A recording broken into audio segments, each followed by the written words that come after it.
Hey, it's your boy YNS Talley checking in. I just jumped out of the pool with Dirty Glove Bastard. I'm flexing on purpose.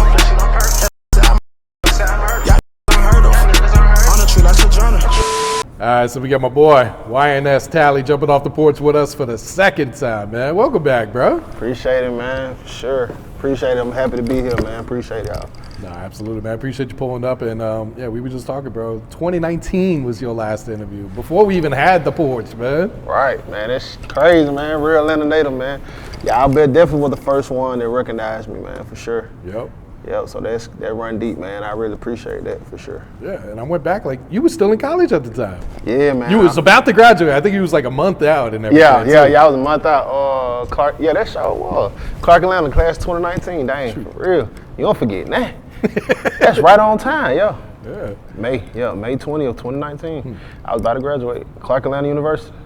So here we are, nearly 7 years later, bro. Yeah. I'm sure there's been a lot of ups and downs with this journey, man. How would you try and put this in words these past 7 years since you last sat on the porch? You know? Man, just a lot of, searching and digging and, you know what I'm saying, trying to find yourself within being a man, just trying to find yourself and find your go-to, you know what I'm saying, getting your life together, you know what I'm saying. I had a son, got married, so a lot of stuff just, kind of came to the realization that I had to, like, literally, you know what I'm saying, get my shit together. So a lot of stuff I had to put to the side and I had to, get it together. Yeah, you put music to the side for what, 4 or 5 years? Yeah, I put music to the side for a little minute. I think I stopped doing music for like from I dropped some in 2020 and then 2021, and I took about 4 years off. True. Yeah, for sure.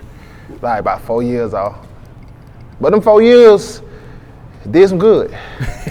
Tell you that. So talk about that 4-year break. Like, was it intentional? Was like, man, I'm stepping away from music, or? It wasn't intentional though, to be honest with you. It was kind of like me and my brother Shalom, we just like really it just was a lot of inconsistency on my end. Okay. You know what I'm saying? And a lot of, not to speak on the business or what other, you know what I'm saying, other people you know what I'm saying, you pay, try to put you in position to get to different places, and that be kind of bullshit. So it's just a lot of other stuff that kind of played a factor, but I put it mostly on myself though. I just was kind of like inconsistent. But when I found out how to do my e-commerce, I kind of like had my plan prep back up for me to go on and get started again, because it's kind of like I started seeing how fast that was moving for me. So I'm like, okay, the money coming in good. I got my crib. I got, you know what I'm saying, I got my finances together, got the cars, got everything situated, got my son in a good school. So it's like, okay, cool. Let me premeditate this now.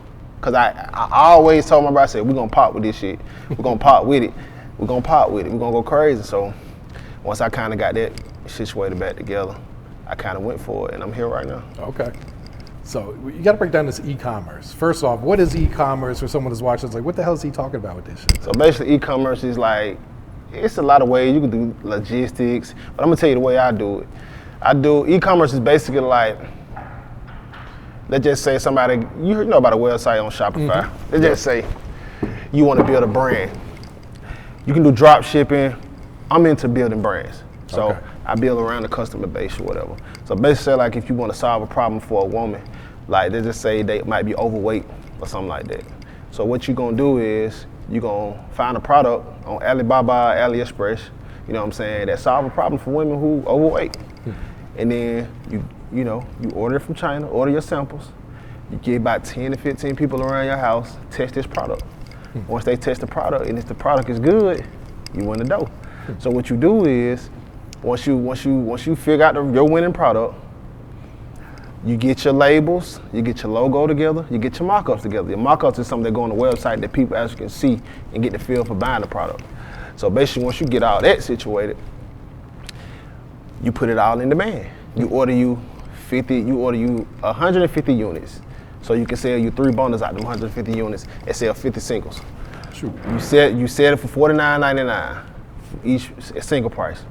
So you know what I'm saying? So you making your money after you sell a certain amount of units. You can just do the math. You times by the quantity of what you got, your cogs and stuff like that. And that's it, man. And I figured out how to solve a problem for women, for men, anybody. Just solve a problem, and then once you solve that problem, it's gonna come in a demand. Once you start putting it on Meta, Facebook ads, TikTok ads, Google ads, you figure out how to start using this AI, because that's what's really going to AI right now. So you start using this AI to start producing the creatives for your product. You don't have to pay no influencer to hold your product no more. Now you can literally create it. Like I've been in my house last couple of days just creating AI stuff, images, static ads, stuff like that. So once you create this type of stuff, you literally, it's like having everything but owning nothing, because you literally, your base is like literally within this computer, your whole catalog of stuff that you making, but this stuff, literally you can start scaling, spending $1,000 on Meta and getting a 4 to 5x ROAS return on your ad spend. You see what I'm saying? So now you spend $1,000, you make 4,000-5,000 out the 1,000. So you doing that for 30 days a month. So you literally turn the 10,000 into 50,000. You see what I'm saying? And ad spend. And that's what I've been doing for the past couple years. I started my brand like in 2023. And how long did it take for you to turn a profit? Was it like the first month, second month? First 24 days I didn't get a sale. My first sale was like for like $115. On April 24th I got my first sale. Then from April 24th to May 31st I made $36,000 off $2,000 in marketing. This back in 2023. The third month after that I did $72,000. The fourth month after that I did 88K,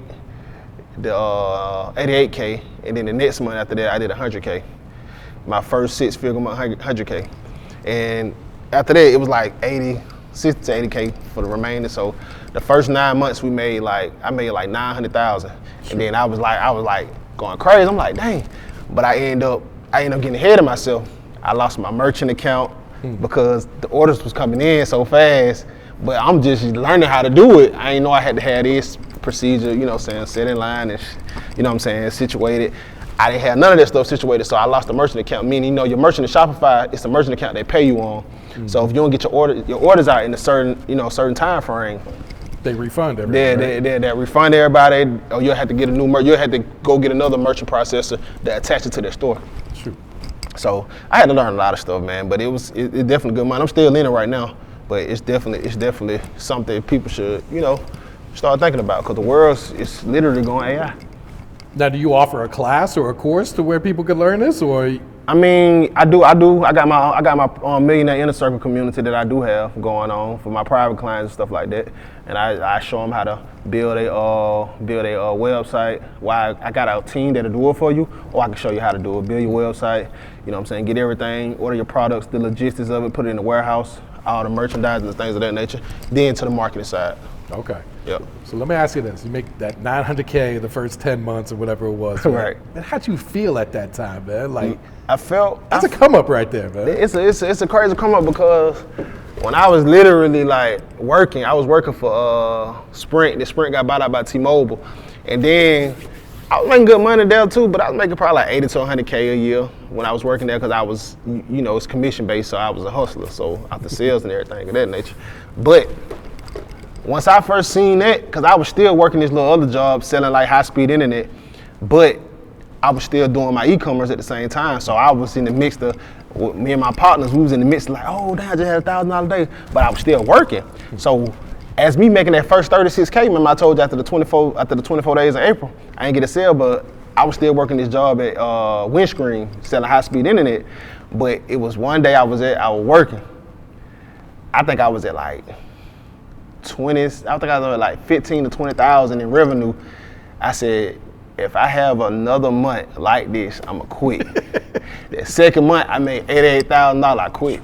I ain't quit. I put my 2 weeks in. I said, I'm done. And I made that off like 7,000, because I was getting the money and putting it right back into it. So okay. I made like off 7,500. I made $88,000 just off marketing, just off influencer marketing on the internet, on Instagram.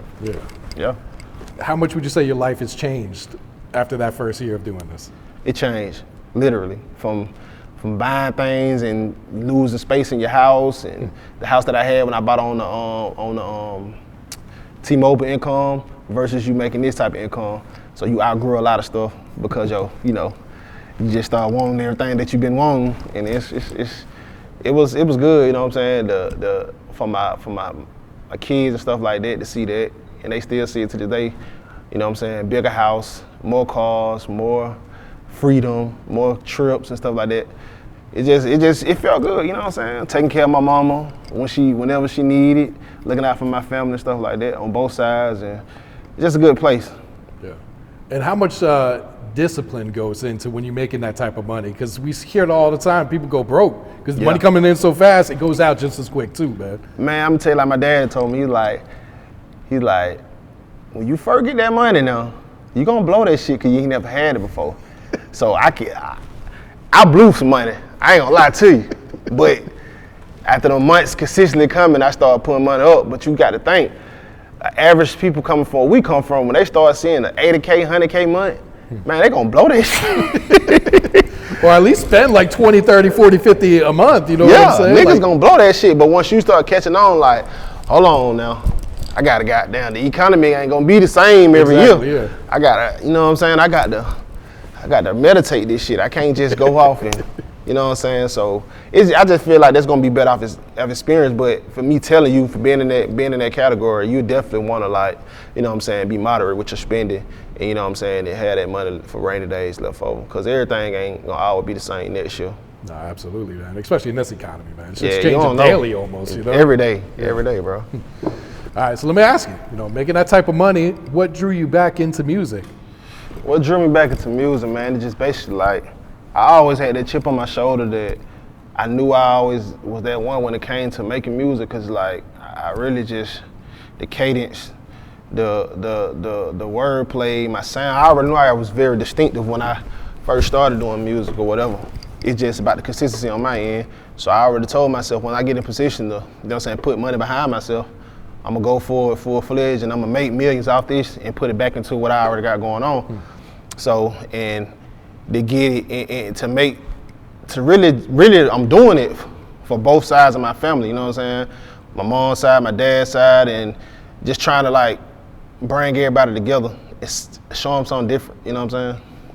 Now, during those 4 years you weren't dropping music, were you still recording or were you just completely? I wasn't recording. But when I got back in, it's like I never left. Oh, for real? For sure. Like the music I got, the music I just dropped, you know, it's crazy, going crazy. We almost at 200,000 views on YouTube on that video. Flexing On Purpose. Flexing On Purpose for sure. Yeah. And I got some stuff coming out with OJ. I got a single coming out with OJ, and I got a single coming out with J12.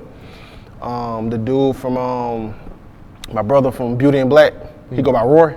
Okay, yeah. Yeah, I got a single coming. I got a lot of music coming out with him, man. You know what I'm saying? He's a talented producer, man. He's hard, bro. So I got a lot of stuff coming out, man. I'm working on the eardrummers on tape with my boy Doc J and Mills. So I'm working on a lot of stuff, man. But I just want to get it back to where we at, to where we left off, but just trying to go further with it to where we get this rap money and put this money back into the community, put it back into the family, man, and just, live free. Yeah. And did you realize when you went back to the studio for the first time, like you still had that passion for this too? Yeah, I always still had a passion for it because it's like, I don't know, I guess something did kind of take place for me to put that battery in my back again. I think I just got tired and started like hearing all the music that was out and just start hearing this shit, and it just kind of made me feel like, man, come on, man, you know what I'm saying? I gotta just go on and do it, you know what I'm saying? I got the full kick. I might as well go on and just do what I need to do, man, you know what I'm saying? I ain't looking to just get on in Atlanta. I'm looking to get on, you know what I'm saying, in the whole world. So it ain't about Atlanta rocking with me, ain't about none of that, you know what I'm saying? Of course I want my city to stand behind me, but it get bigger than Atlanta. Oh yeah. For sure. What do you feel like was missing in music that made you say, man, there's a lane for me to do this? Realness. Realness, being you. A lot of people music not them. A lot of people, you know what I'm saying, scared to, not to say scared, but kind of like looking for other folks' approval, trying to be something that they not. You know what I'm saying? So you listen to my music, I don't promote none of that craziness. I promote player shit. You know what I'm saying? I promote where I'm from because I'm from the hood. I'm from Atlanta, Greater Baby. You know what I'm saying? So it just realness, man. Authenticity. A lot of that is lacking, and I know it's lacking. Ain't nobody got to tell me. I see it. So I know I'm coming in. I ain't trying to step on no toes, but definitely gonna have to get out the way. Yeah. Do you see a big difference in your music now that you're doing it just strictly off the passion compared to when you was rapping before? You might have been doing it to kind of chase after the money and everything. Right. It's more like I got something to talk about more because I'm seeing some things. I know I kind of got like a cheat code with life when it comes to trying to run it up, make some money, make some legit money. So it's kind of like something to talk about. People want to hear it. People want to feel that motivation. You know what I'm saying? Because if I can do it, you know what I'm saying, you can do it. Like anybody can do it, but it takes somebody like me to say it, because a lot of people be wanting to say it, but they just ain't got the courage to say it. You know, go by, you know what I'm saying, go by the way of try to get their point across to the world. So I'm definitely gonna make everybody feel comfortable within themselves where they can just be themselves. Yeah. Sure. So let's talk about this Flexin On Purpose record, man. Like when you went in the studio, what was your inspiration? What were you going for when you made this song? I had to go after it. Man, I just felt like popping that shit, man, and on some player shit. We ain't had no player music in Atlanta dropping so long.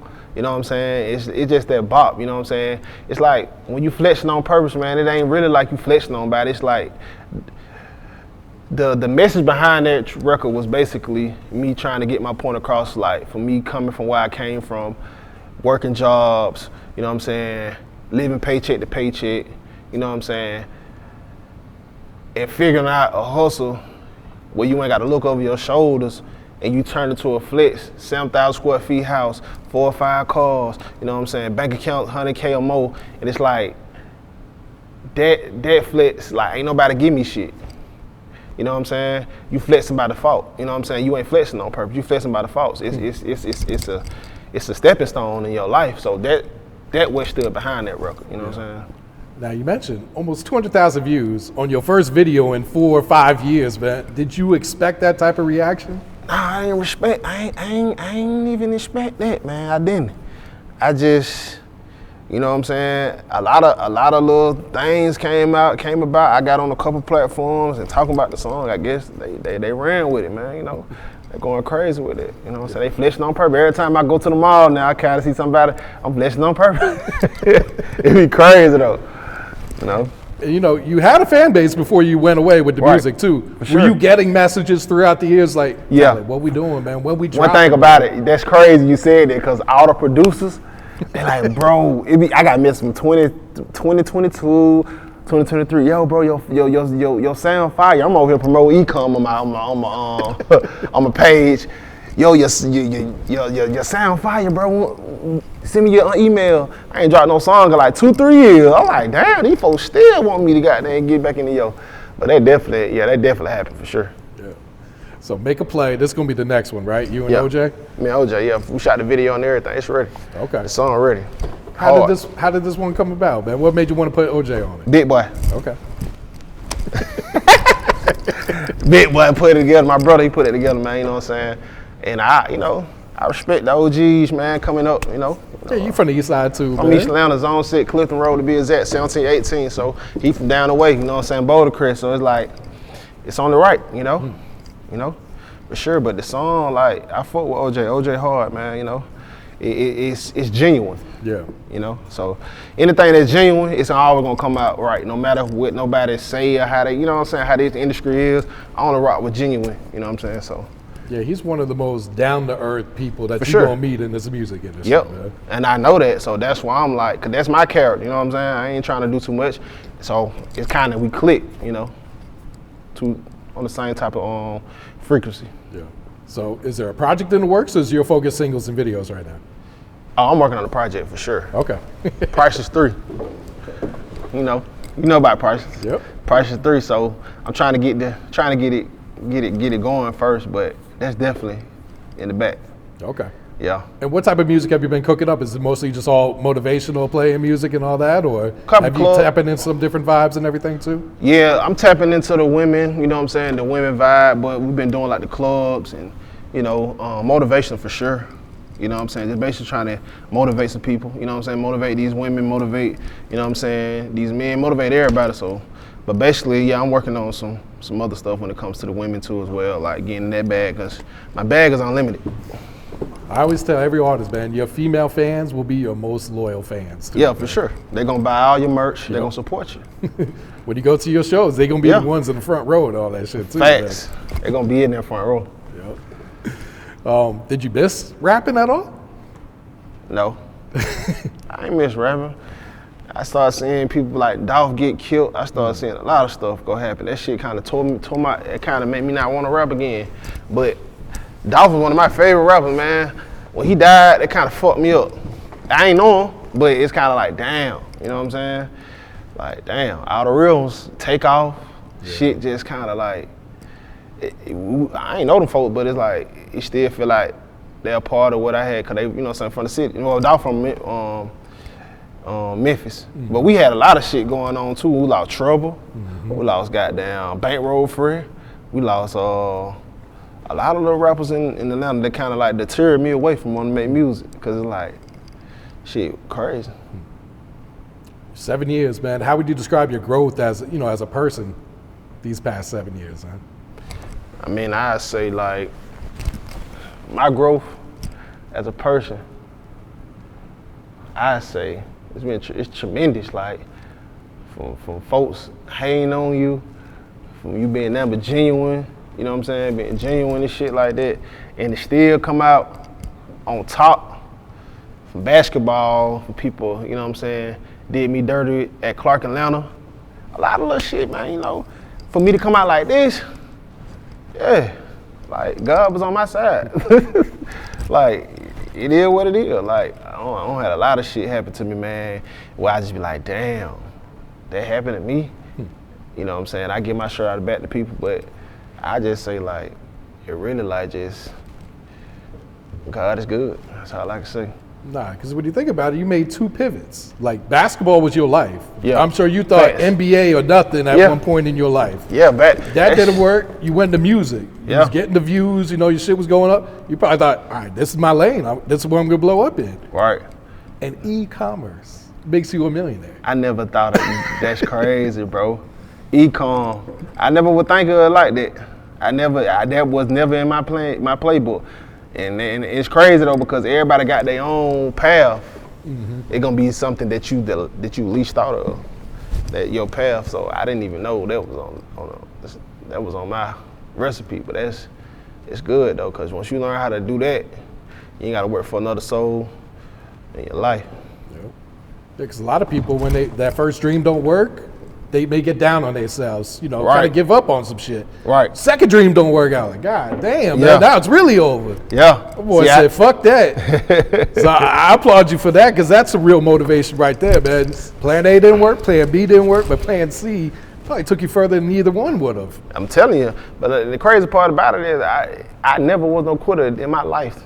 I ain't never quit about nothing, you know what I'm saying? So that's one trait about me that's definitely something, you know what I'm saying, that you can't buy. Like, I ain't never was no quitter. I always had me something going on. No matter what it was, no matter how I was making the money, you know, so I always had me something going on. And you can't take that away from me. You can't teach that though. Yep. And that sets you up for a better future when you keep that same energy with yourself. Always, you know what I'm saying, keep pushing, keep going, no matter what, plan B, C, or D. E might turn you up. You know what I'm saying? Yep. Sure. Let's talk about fatherhood, man. How does becoming a father change your life over the years, man? Man, it changes for the better, man. My junior, man, he would have been here today. But it shape you to a better person, man. It make you more knowledgeable. It makes you more aware. And it kind of like, it just make you feel good, because I got a boy. You just look at yourself. I be looking at myself, like, you know. So my mama, she be like, "Boy, this how you used to act when you was like his age." So it kind of make you feel appreciated, because this is my #1 fan. My son, my #1 fan. He know all my music. It kind of like he want to be like me. What dog say? If your son want to be like you, ain't shit. So I definitely take that with pride, because he definitely want to be like me. Yep. Yeah, I love my boy, man. And what have you learned about loyalty over the years? Shit, a lot of people ain't got it. I learned it, but I learned like that's how we move, how we operate. Loyalty before anything. If you ain't loyal, if you in it for $1, we'll holler, we'll fuck with you. You know what I'm saying? Money ain't shit. You know, you either gonna believe in this shit, cause motherfucker I always want to be around for the reward. They don't never want to be around for the work to put in. They want the reward though, or they want to be compensated. So when you start compensating, It just, I don't know. You know what I'm saying? But my family right here, shit, we ain't looking for no dollar. They here with me. You know what I'm saying? So of course, when that shit come, I'm gonna turn them up because they ain't showed me no flaw. But it ain't about no money with me, man. I don't care nothing about no money. That's just how I am. Like, if you ain't got no loyalty about yourself, you ain't got no principle, no morals, go the other way. I look the other way, like, and facts. Like, that's what I stand on. And how do you deal when you don't get the support that you feel like you should get, man? Whether it's family or friends or even, just those. I honestly don't give a fuck. I don't care because I ain't need nobody to put me in this position but me. So at the end of the day, if you don't support me, if you don't post my stuff, I don't care. I don't ask nobody to post my stuff. I don't care. I don't care. Like, I'm telling y'all, I don't care. You know what I'm saying? Because the world gonna fuck with me. I'm that confident. So me looking for approval from anybody, I don't care. Like, you ain't got to support me. And I know I pick up on everything, but motherfucker want to support you when they see that you on a platform or you going up, you doing this, you doing that. Oh, they want to support now. But hey, I know. Trust me. Yeah, it's like a lot of people just want to congratulate you when you're at the top, but not on that rise. On that rise.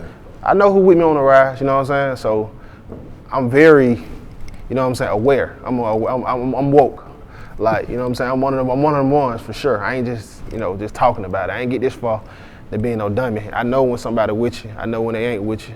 You know what I'm saying? I know when somebody congratulating you because they seeing that you going up. I know all that, you know what I'm saying? And I take a list and I'm checking it twice. You know what I'm saying?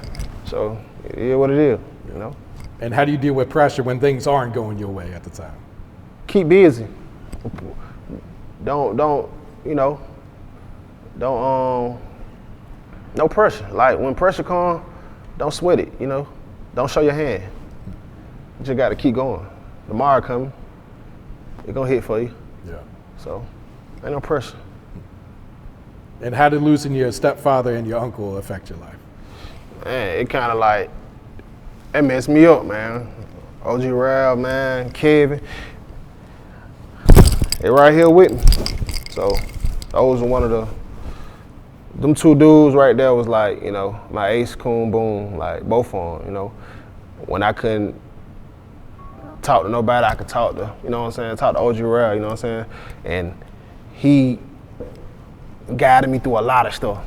Basketball, women, coming up in, high school, college, everything. So it's like, that shit literally fucked me up. Like, losing him, then losing Kevin, it's crazy. It's the 21st today. It's my uncle's anniversary. He died on this day. Oh, for real? The Kevin, yeah. Shoot. He died on this day, man. And that was like my brother, you know what I'm saying? He was my uncle, but it was like my brother, you know what I'm saying? Because he was always around us. Yep, and that kind of like, that still to this day, man. It's been 21 years since he passed. Shoot. 21st, and it's been 21 years since he passed. And it's the 31st today, and it's been 21 years since he passed. That shit crazy. Yep, but they probably got me here watching over me. Yeah, you got some angels up there, that's for sure, man. Mm-hmm. Yep. Facts. Do you feel like you have found your purpose yet in your life? Yeah, I'm gonna definitely find my purpose. My purpose is basically like, I'm here. So it's like, get on and put others on. That's my purpose. My purpose is to bust down barriers and set this shit up for the next people, for the next crew. My little cousin, my brother, set it up for them. They had them their own foundation, so they can do the next for the next people. Yeah. But I'm definitely in it to put people on. That's my whole calling. For sure.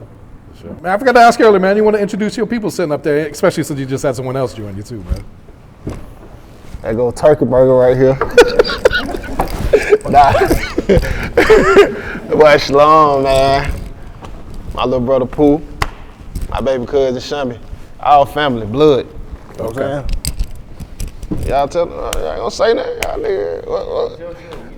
What's up? You gonna try to introduce yourself.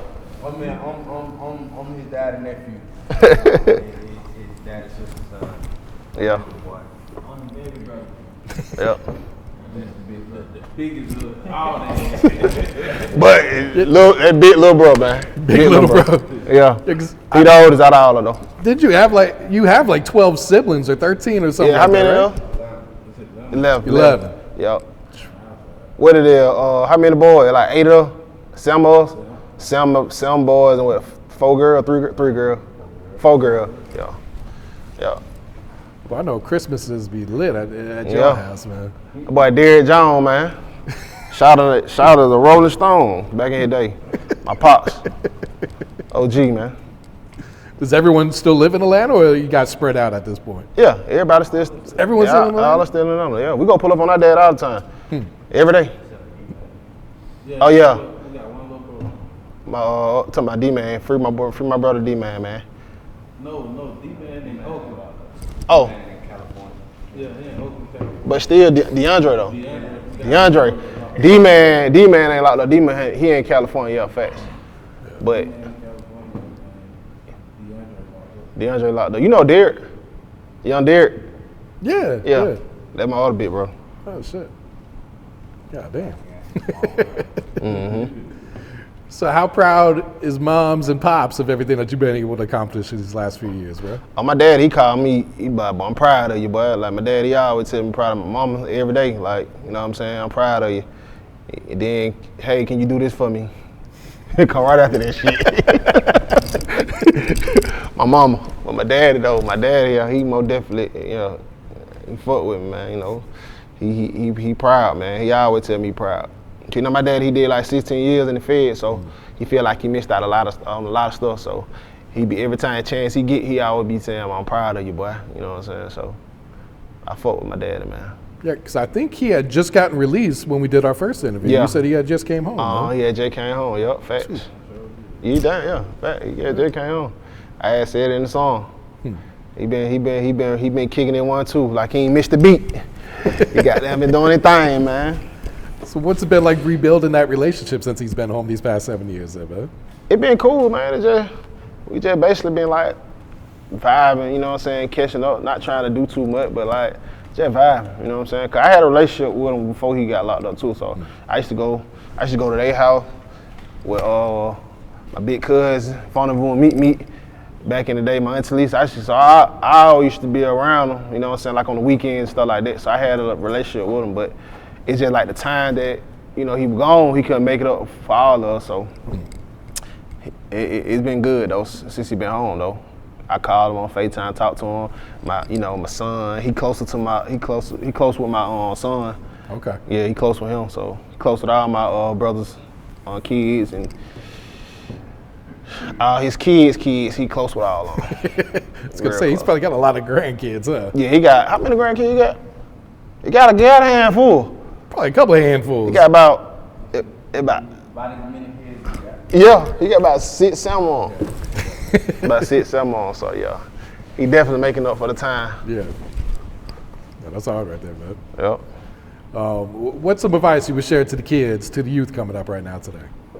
Man, put them, talking about the 13, 14-year-old. Hey, whatever age you want to start at. Them YNs, man, y'all put them guns down, man, and find y'all something to do. You know what I'm saying? These folks ain't playing out here, man. Folks hand you the book, for real. But like really just, you know, go for what you know. Don't be scared to go for your dream. What a motherfucker think about you really don't even really matter, you know what I'm saying? That shit don't matter. People can, like you in school, man, you can just think about the shit that I can't even think about, remember the shit that I went through in middle school and high school and remember me caring about a motherfucker, what they thought about me. It ain't gonna matter when you get to a certain age, so it's like, for me to tell you that, take that advice. Don't give a fuck what the next nigga think. You know what I'm saying? But that's what a lot of these kids suffer with now. Approvals and what people think about you. A lot of people want to be accepted. A lot of young dudes and stuff like that, women and stuff like that, they want to be accepted. It ain't gonna matter years ago when you get grown and got them bills to pay. No matter if a damn who you used to be or what you used to do. You got to set yourself up for your foundation. Yeah. No, those wise words right there, bro. Yeah, for sure. What else we working on, Talley? What else coming up, man? What else you want the fans to know about, man? Man, we just working, man. Like, We dropping back to back. We dropping on the 10th of February. Make a Play with OJ. We dropping February 24th. My single with J12 to produce. My brother J12 called Big Dog. And I got another single coming in right after that called Perfect Timing with J12. So we working like we dropping back to back with the visuals and everything. You gonna see me. My song playing from 12 to 2 with Moran on Hot 107.9. Okay. Flexin On Purpose. Yep. So y'all can listen to that from 12 to 2. You know what I'm saying, on Hot 107.9. Other than that, man, we just gonna stay consistent, stay grinding, stay in these folk face. We're gonna turn up. That's it. Like, you gonna see more visuals, more music, project coming. Shit, movies, who knows? All type of shit. This shit just gonna get big. It's gonna get bigger. We're gonna put a lot of other folks on, you know, with the music, with everything, what we got going on. And we're just gonna stay positive and keep going. That's it. Now it's time for that, man. We missed you, bro. Yeah. Yeah, man, you know, we back, man. Back full in effect, man. We ain't stopping this time. We're gonna go on and cross the finish line and pass the batons. That's it, for sure. Yeah. Any shout outs you want to give before we get you out of here, man? Hey, man. What y'all got some shout out? Sound like you got 11 siblings to shout out, man. Man, I'm to my shout out. What you gonna shout out, bro? Hey, yeah, man. Shout out to everybody, man. Both sides, man. Shout out Derrick Jones, man. Shout out my brother Young, man. Shout out my brothers behind me. Pooh. Shout out Tay. Shout out Shambi. You know what I'm saying? Shout out Meet Vulnerable. Shout out everybody. My mama, One Cheddar. Shout out Lil Keenan, Ray Nuki. Shout out my wife. Shout out DJ. Shout out Sincere. Shout out my whole goddamn household. Goddamn it, shit, I don't know. Yo, man, that's it, man. Shout out Dirty Glove Bastard, man. Fuck it, man. Shout out the Porch, man. A lot of this shit, man, started from the A, man. Shout out, man. I like everything that y'all don't, you know what I'm saying, don't turn this to. You don't have everybody sit on these steps, man. So you saw it from day one, man. Yeah, day one, before the Porch came, you know. We had you in the closet or something interviewing you. Yeah, fact. So, for the record, I was the first artist like Soulja Boy that was out the Porch before this motherfucker became a Porch. No cap, for sure. And it's online for y'all to go back and goddamn do y'all, for y'all check that. It's online. It's online. But yeah, man, shout out to everybody though, for real. Man, shout out my grandma Carrie, man, she just passed away back in November that just passed. My big mama, you know what I'm saying? So I love you, big mama. Shout out to you, Carrie Moore. And yeah, man, just shout out to everybody who trying to make better themselves, man. Really, a lot of people out here, man, you don't know what folk be going through. You don't know what be on their mind. You know what I'm saying? So shout out to y'all. A lot of people really, you know what I'm saying, ain't got the courage to do what we can do or what others can do. You know what I'm saying? So I want to shout out to y'all. Shout out to y'all, man. Use me to build y'all confidence up, to go for what you want to go for and make yourself better. You know what I'm saying? So you can provide for your family and provide for the people that's looking up to you. Because no matter what you think, man, you got people that's gonna look up to you, man, that you might not even know. You know what I'm saying? That's gonna look up to you. And you won't know how far you go unless you try. So you always got to try, man. No matter what you're going through. Everybody going through something, but don't use that as a scapegoat. Use that to escape the way of life and how life trying to present you. Turn up on this shit, make something happen. Talley. Out the Port, we here. Dirty Glove, show. For sure. I'm flexing on purpose. That pussy I murder. Y'all niggas unheard of. On the tree like Sojourner.